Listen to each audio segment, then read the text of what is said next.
नमस्कार, मैं हूं मृत्युंजय कुमार झा। शाम के 5:30 बज चुके हैं और अगले आधे घंटे तक आपके सवालों का सबसे बड़ा मंच तैयार है। अगर आपने कमोडिटी में कोई ट्रेड किया है या फिर नया ट्रेड करना चाहते हैं, जानना चाहते हैं कि आपके लिए कहां पर कमाई के मौके बनेंगे, तो आप सवाल पूछिए। नंबर आप नोट कर लें जिस नंबर पर आप सवाल पूछ सकते हैं, 022-2300-1634।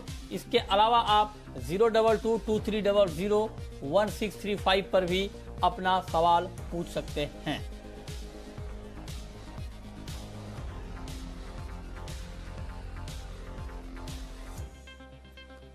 और चलिए हम सबसे पहले बात करेंगे सोने और चांदी की। और दिवाली के बाद का ये पहला हफ्ता है और ये जानना बहुत जरूरी है कि डिमांड को लेकर के अब क्या संकेत मिल रहे हैं और दिवाली पर किस तरह की डिमांड रही है, आगे के लिए क्या संकेत है और उसका क्या इम्पैक्ट प्राइस के ऊपर होगा। ये महत्वपूर्ण मुद्दे हैं जिसके बारे में जानना बहुत जरूरी है। हमारे साथ कुछ खास मेहमान जुड़े हैं। हमारे साथ है राजीव कपूर, ट्रस्ट लाइन के कमोडिटी हेड, सचिन गुप्ता हैं, चॉइस ब्रोकिंग के कुणाल शाह हैं, निर्मल बैंक के कुमार जैन साहब हैं, ज्वेलर हैं उमेदलाल त्रिलोकचंद जवेरी बाजार से हमारे साथ जुड़े हैं। आप सभी मेहमानों का बहुत बहुत स्वागत है। मेरा सबसे पहला सवाल जैन साहब आपसे ही होगा। दिवाली का त्योहार कैसा रहा बुलियन मार्केट के लिए? मैं जानना चाहता हूं आपसे कि दिवाली पर और धनतेरस पर गोल्ड की डिमांड कैसी रही है? बिल्कुल, दर्शकों को पहले हमारे तो दिवाली की और अपने नए साल की बहुत बहुत शुभकामनाएं। और बहुत खुशी की बात है कि एक अच्छा सा संदेश जी बिजनेस द्वारा जाता है लोगों को। और शादियों की भरमार होने की वजह से मैं इस समय देख रहा हूं कि मैं जहां पे खड़ा हूं, हमारे लोग जो बैठे हैं वो भी देख रहे हैं कि भाई क्या होना है सोने में। घरों घरों में शादियों का तांता लगा हुआ, कई बार चर्चा भी हो चुकी है। एक बार वापस दोहराना चाहता हूँ कि इस बार 103 मुहूर्त होने की वजह से शादियों की धनतेरस में रिकॉर्ड ब्रेक सेल हुई। 2 दिन तक कंटिन्यूस धनतेरस को लोगों ने सेलिब्रेट किया और सिर्फ सोने की खरीदारी की। महाराष्ट्र का टोटल सेल रुपयों में देखा जाए तो करीबन 750 से 800 करोड़ रुपए था। और पूरा हिंदुस्तान का सेल धरे तो इंडिया बुलियन ज्वेलर्स एसोसिएशन के सुरेंद्र मेहता जी द्वारा कहा गया था करीबन 22,000 करोड़ रुपए का सेल हुआ। तो ये कहीं ना कहीं जाके जो मार्च से लेके मिड जुलाई तक की गत वर्ष की जो शादियां थी जो पेंडिंग हो गई थी और अब आने वाले समय में जो शादियों की भरमार है उसकी वजह से देखते हुए लोग बिल्कुल सोने पे विश्वास लगे हुए। दूसरा एक और मेन कारण जो है, आने वाले समय में एक कोरोना वायरस की दूसरी लहर शुरू होने जा रही है। ये सब ऐसी सही है कि गलत है मालूम नहीं, लेकिन डेफिनेटली इसकी वजह से सोने में और तेजी आएगी और हो सकता है अगले साल में सोना 2021 के इस दिवाली के तक सोना हो सकता है 80,000 तक जावे, ऐसा लोग अनुमानित करते हैं। तो ये देखते हुए और हिंदुस्तान में शादियों में प्रचलन में बेटी को स्त्री धन के रूप में कुछ न कुछ दिया ही जाता है। छोटे से छोटा आदमी हो वो 50-100 ग्राम देता और बड़ा आदमी हो किलो 2 किलो देता है। तो ये जो कस्टम लगा हुआ है इसकी वजह से सोने में आने वाले समय में भी और अभी भी एक जबरदस्त हम देख रहे हैं। आज छुट्टियों का मूड था लेकिन हम सोच रहे थे कि भाई 3-4 बजे घर पे चले जाएंगे, लेकिन इस समय कस्टमरों की तादाद लगी हुई है और हर छोटी टिकट और बड़ी टिकट दोनों में भी फुल ग्राहकी है। तो डेफिनेटली आने वाले समय में भी तेजी रहेगी सोने में और शादियों की वजह से पूरी डिमांड रहेगी। अच्छा, तो आप कह रहे हैं कि अब यहां से जो फिजिकल डिमांड है गोल्ड की उसको लेकर अच्छी खबर आने वाली है और आगे फिजिकल डिमांड गोल्ड की अच्छी रहेगी। अब कुणाल जी, मैं ऐसे में आपसे जानना चाहता हूं कि मान लीजिए फिजिकल डिमांड अगर अच्छी रहती है और वैक्सीन को लेकर के भी लगातार खबरें आ रही हैं, एक के बाद एक वैक्सीन की खबरें आ रही हैं, पहले फाइजर अब मॉडर्ना, इस तरह की खबरें आ रही हैं, तो क्या माना जाए अब यहां से गोल्ड का मार्केट और करेक्ट होगा या आपको लगता है कि डिस्काउंट कर चुका है वैक्सीन की खबरों को और अब उसका कोई बड़ा इम्पैक्ट नहीं होने वाला है? क्या मानते हैं? जी, वैक्सीन की खबर को काफी हद तक मार्केट ने डिस्काउंट कर लिया है। जो अभी सबसे बड़ा ट्रिगर है गोल्ड मार्केट के लिए वो है यूएस की ओर से $2.25 ट्रिलियन का पैकेज कब आ रहा है और आ रहा है कि नहीं आ रहा है, क्योंकि यूएस इलेक्शन के पहले ये लोग ने डिक्लेयर किया था दैट पैकेज यूएस इलेक्शन होने के बाद डिक्लेयर करेंगे। So I think the market is eyeing on that. अगर पैकेज आता है स्टिमुलस तो डॉलर कमजोर हो जाएगा और इवन दो वैक्सीन आती है फिर भी गोल्ड में मुझे लग रहा है एक स्पाइक आ जाएगी। सो मेरा बायस बुलिश है। मुझे लग रहा है कि गोल्ड में बाइंग करनी चाहिए। मौजूदा स्तर से भी आप बाई कर सकते हैं 50,850 के लेवल पे।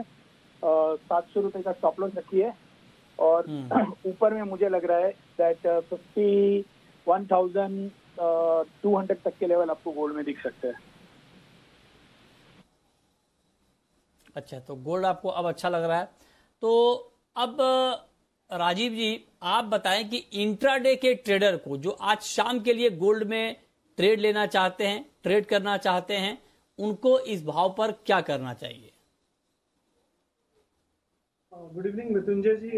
देखिए, गोल्ड में दो तरह के ट्रेड बन रहे हैं। मुझे लगता है 51,100 200 एक रेसिस्टेंस है और 50,700 एक सपोर्ट है। तो पहले अगर लेवल अगर हमें 51,000 के आसपास मिलता है, 51,000 51,050, तो वहाँ शॉर्ट इनिशिएट किया जा सकता है 51,150 200 के स्टॉप लॉस से। 50,700 का टारगेट रखना है। और अगर बाजार पहले 50,700 पे आता है तो मैं वहां पर फिर से बायर बनता हूँ और वहां पर बाइंग कर सकते हैं। और उस स्थिति में जो स्टॉप लॉस है 50,600 का रखना है और टारगेट वही 51,100 का रखना है। तो बेसिकली थोड़ा सा रेंज में लग रहा है। रेंज के ऊपर के स्तर के आसपास बिकवाली रहेगी, नीचे के स्तर के आसपास बाइंग रहेगी। और medium term point of view से सोना जो है अगर 51,200 के ऊपर सस्टेन कर जाता है तो मुझे लगता है 52,000 तक की रैली भी ये दिखा सकता है पोजिशनल बेसिस पर। ठीक है, तो ये राय आपकी है गोल्ड के ऊपर। सचिन जी आपका क्या व्यू है? 50,863 ये गोल्ड का करंट मार्केट प्राइस है और बहुत ही रेंज का मार्केट है। महज 33 रुपए की बढ़त के साथ गोल्ड में ट्रेड हो रहा है। आपका क्या कमेंट होगा, क्या करना चाहिए? गुड इवनिंग मृत्युंजय जी। जी बिल्कुल, देखिए काफी ज्यादा दायरे का ट्रेड है आज मॉर्निंग सेशन से ही। तो हमें लगता है कि एक बार मार्केट जो है बेसिकली बोथ साइडेड मोमेंटम दिखा रहा है। बाय ऑन डिप की स्ट्रेटेजी को फॉलो करते हुए हमें लगता है थोड़ा सा डिप मिलता है करीब 50,700 750 के आसपास, तो वहां से बाय इनिशिएट कर सकते हैं। और डाउन साइड में जो स्टॉप लॉस रहेगा वो 50,500 का रहेगा। अप साइड में हमें लगता है एक बार 50,950 और 51,000 के लेवल्स जो है वो इमीडिएट बेसिस पे देख। ऑन दो हायर साइड में जो है वो 51,200 का। ठीक है, जैसे कि राजीव जी ने बताया कि पोजिशनल बेसिस पे 52,000 रुपए तक के भी टारगेट जो है वो गोल्ड के अंदर देखने को मिल सकता है। तो ये तो बात हो गई गोल्ड की। और गोल्ड में सब लोग आगे तेजी में ही है। शॉर्ट टर्म में थोड़ा ऊपर नीचे हो सकता है, लेकिन लॉन्ग टर्म का नजरिया सबका एक ही है। अब जैन साहब, चांदी को लेकर कुछ नया आउटलुक आपने बनाया है क्या? चांदी का मार्केट अब कैसा रहने वाला है आगे? चांदी में भी कुछ तेजी है, लेकिन चांदी में जो इतनी तेजी समझते हैं वो उतनी तेजी नहीं है, क्योंकि गोल्ड जो है इंटरनेशनल मार्केट पे ज्यादा अप डाउन और डिपेंड होता है। जहां तक चांदी का सवाल है, चांदी का आउटकम जो है वो हिंदुस्तान से ही होता है। और किसी कारण वजह से चांदी धनतेरस में जो मांग रहती है, धनतेरस में सिक्कों की मांग रहती है, इसके और चांदी के कोई ज्वेलरी का कोई इतना प्रचलन नहीं है। थोड़ा बहुत है, लेने देने में काम आता है, या एंटिक ज्वेलरी उसको बना के लोग बेचते हैं, लेकिन इतनी मांग जैसा नहीं है। तो चांदी मैं समझता हूँ शायद वापस नीचे आ सकती, जो लेवल है इससे अब उससे भी थोड़ी ग्रेजुअली नीचे आएगी और लॉन्ग टर्म में भी नीचे आएगी। जिस तरह से चांदी गत वर्ष में अपन पुराने इतिहास तक जाए तो जो ना जिस तरह चांदी 70-72 हजार हुई थी, वापस धड़ाम से टूट के 35,000 पे आ गई थी। शायद यही सीन मुझे लगता है, मेरे पर्सनल लेवल की बात करो, कि यही सीन जो है अभी आने वाले समय में चांदी में हो सकता है। क्योंकि अब कोई चांदी की डिमांड नहीं, धनतेरस पूरी हो गई है और कोई फेस्टिव सीजन है नहीं कि भी जहाँ पे लोग खरीदारी करे चांदी की। तो सोने में डेफिनेटली मांग रहेगी, लेकिन चांदी में थोड़ा वापस मैं नीचे देख रहा हूँ। ठीक है, तो आप कह रहे हैं कि गोल्ड के मुकाबले चांदी में उतनी तेजी नहीं रहेगी, आपका ये मानना है। बहुत शुक्रिया जैन साहब आपका हमारे साथ जुड़ने के लिए, गोल्ड और सिल्वर के ऊपर अपना व्यू देने के लिए। अब लेकिन सचिन जी, ट्रेडर को क्या करना चाहिए चांदी में? चांदी में आज गिरावट है, करीब 250 रुपए दाम नीचे हैं, तो क्या इस भाव पर बेचकर चलें चांदी, क्या करें? मृत्युंजय जी, ये देखिए जिस तरीके का आज मार्केट है काफी रेंज में चल रहा है और दोनों साइड के मोमेंटम एक शॉर्ट रेंज में करीब 500-600 पॉइंट की रेंज में देखने को मिल रहे हैं। तो शॉर्ट तो नहीं सजेस्ट करेंगे, डेफिनेटली बाय सजेस्ट करेंगे। बाय ऑन डिप्स की स्ट्रेटेजी रखना चाहिए। करीब 63,100 63,200 के आसपास अगर भाव आते हैं तो वहां से एक बार बाय पोजीशन इनिशिएट कर सकते हैं। डाउन साइड में स्टॉप लॉस रहेगा करीब 62,700 का, और उस स्टॉप लॉस के साथ में अप साइड में हम लोग एक बार 63,800 और 64,000 रुपए तक के टारगेट के लिए वेट करते हैं। अच्छा, आपका व्यू राजीव जी चांदी के ऊपर? मृत्युंजय जी, देखिए 64,000 एक महत्वपूर्ण स्तर है जहां से चांदी पिछले सत्र में भी एक दो सत्र में फिसली नीचे और करीबन 1,500-2 हजार पॉइंट का गिरावट भी दिखाया है इसने वहां से। तो 64,000 के स्तर के ऊपर चलता है तो हम चांदी में थोड़ा बुलिश हो जाएंगे। और टारगेट मेरे हिसाब से लगता है कि 65,000 भी देखने को मिल सकता है। बट जब तक 64 क्रॉस नहीं करता, हमारी एडवाइस रहेगी इंट्राडे के लिए 63,650 700 आए तो वहां बिकवाली करें 64 के स्टॉप लॉस से। टारगेट रहेंगे 63,000 के। ठीक है, तो ये राय हो गई आपकी सिल्वर के ऊपर कि सिल्वर में क्या करना है। तो गोल्ड और सिल्वर पर आपने देख लिया कि एक्सपर्ट आपको क्या सुझाव दे रहे हैं, लेकिन अब शुरू करते हैं सवाल जवाब। और पहला सवाल है कैलाश चंद्र मोदी का, सदलपुर से हैं, हमारे साथ जुड़ रहे हैं। पूछिए कैलाश जी। सर दिवाली की नमस्कार, गोवर्धन पूजा की नमस्कार, भैया दूज की नमस्कार। पहले तो आपको भी बहुत बहुत शुभकामनाएं।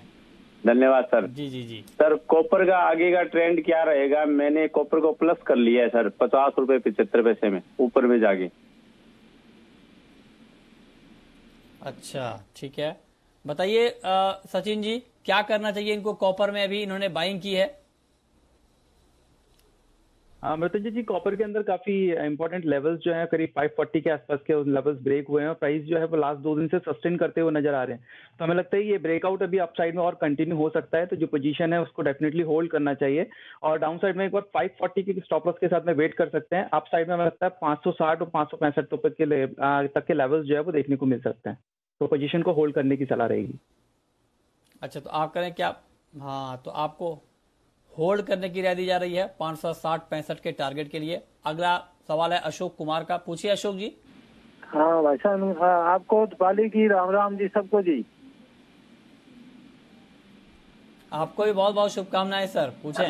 मेरा सवाल है जी, ग्वार से ग्वार और कितना बनना जाएगा जी? ग्वार का प्राइस आगे कहां तक जाएगा बताइए। राजीव जी, ग्वार को लेकर क्या व्यू है आपका? मृत्युंजय जी देखिए, ग्वार सीड में हमने देखा है कि बाजार जो है 4400 के आसपास से एक सेलिंग प्रेशर आया और उससे बाजार नीचे की तरफ फिसला है। बट 4000 और 3950 फिर से बहुत ही महत्वपूर्ण लेवल है। तो अगर medium term point of view से अगर बाय करके चलना है तो 3950 4000 के लेवल लेने के लिए अच्छे रहेंगे। और अगर इंट्राडे ट्रेडिंग या 1 या 2 दिन के लिए ट्रेडिंग कर रही है तब हमें लगता है कि ग्वार वहां तक और नीचे में आ सकती है।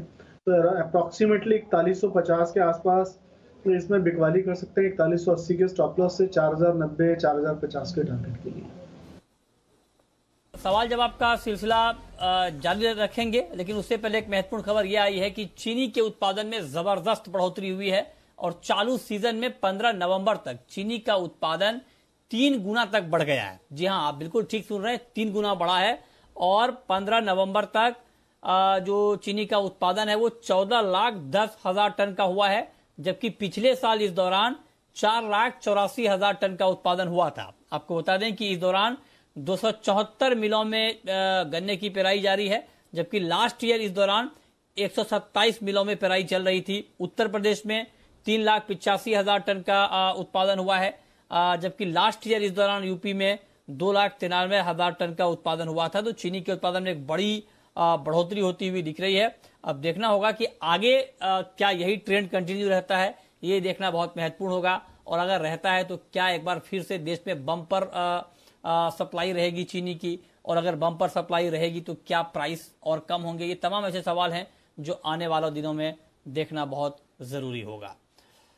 चलिए आगे बढ़ते हैं, रुक करते हैं अगले कॉलर का। अगला सवाल है प्रवीण का, पूछिए प्रवीण जी। गुड इवनिंग मृत्युंजय जी। गुड इवनिंग सर, पूछिए। तो मेरा सवाल राजीव कपूर जी से है। मैंने 10 लॉट निकल के सेल किए हैं 1210 पे, तो क्या मैं बना रहा हूँ 1210 पे 10 बना रहा हूँ तो क्या टारगेट होगा? ठीक है, ठीक है, बताइए राजीव जी क्या करना चाहिए इनको? मृत्युंजय जी, निकिल ने काफी महत्वपूर्ण एक लेवल को ब्रेक किया है 1190 के लेवल को। तो मेरा मानना है कि अपने सेल ट्रेड में बने रह सकते हैं और ये अपना स्टॉप लॉस मेंटेन करके चले सर 1200 रुपए का, जो कि एक तरह से ट्रेल स्टॉप लॉस के लिए भी प्रवीण जी के लिए काम करेगा। और नीचे में 1180 एक इम्पॉर्टेंट लेवल है, तो 1180 के आसपास से अपना थोड़ा प्रॉफिट 50% प्रॉफिट ले सकते हैं। और 1180 के नीचे अगर बाजार और फिसलता है तो 1170 पे पूरी पोजीशन से अपना निकल सकते हैं। ओके, अगला सवाल राजस्थान से है, पूछिए। हेलो जी हेलो। बोले सर। हाँ, good evening sir. Good evening sir. पूछिए। मस्टर्ड पे सवाल है जी, आगे रेट बढ़ेंगे या घटेंगे? मस्टर्ड में आप जानना चाहते हैं आगे क्या होगा, बताइए सचिन जी, क्या लगता है आपको आगे सरसों का मार्केट? हाँ मृत्युंजय जी, जिस तरीके का प्राइस एक्शन इसके अंदर देखने को मिल रहा है, अभी भी जो है ये काउंटर बुलिश ट्रेंड में ही ट्रेड होता हुआ नजर आ रहा है और हमें लगता है कि आने वाले समय में ये अपसाइड की रैली और कंटिन्यू कर सकता है। डाउन साइड में एक बड़ी बेस बना हुआ है जो कि करीब 6000 के आसपास में है नेक्स्ट कॉन्ट्रैक्ट का, तो हमें लगता है कि एक बार अगर ये लेवल्स ब्रेक नहीं होते हैं तो अपसाइड में एक बार वापस से 6400 6500 रुपए तक के लेवल्स जो है इस काउंटर में देखने को मिलेंगे। ओके ठीक है, और अब वक्त है रैपिड फायर राउंड का।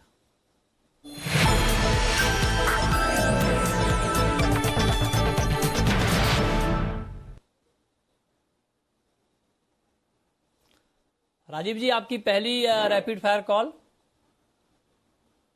मृत्युंजय जी, बेस मेटल से जिंक बाय रहेगा 213 रुपए में और इसका स्टॉप लॉस रहेगा 211 रुपए 80 पैसे और टारगेट रहेगा 214 रुपए 90 पैसे। आपकी कॉल सचिन जी।